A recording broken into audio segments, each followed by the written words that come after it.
Medyo naalat sa tanan. So today is Joy amo napalit na sa guyon. So ini sa guyon is baby pijanga ini si Chas. Ang gamo sa ini mga baby na pijanga or sa guyon kung mga ting-uyan or magbaha. So today ako ang kaganahan ako paghaluto is pinaksiw. Sa iban kay pagluto ko nila with egg.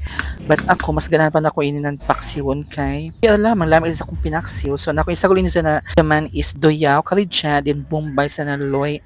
Medyo gani kay hamok amo doyaw sa nan Joy bagong tubo na na kalidja. So jaman-jaman ka ng pinagsiyo ng bongga. Actually, bisan duyaw kan lamang ato i-jaman sa pinagsiyo is pwede na kay inin duyaw is grabe kahamot sa pinagsiyo papawaya man kasong purpose ato sa saan jaman, di ba? So aton sa timplahan like sa pinagsiyo sa gihapon may sabaw, suka, asin, and paminta with jaman. So ini na klase ng isda ay dali na maluto. So mga 10 or 15 minutes isa ka subula is luto na kasi sa unod. So kay luto na mato pinagsiyo na kung ana. Sa guyon, let's eat na. So gana sa ini palis sa sinunad na saging na hilaw.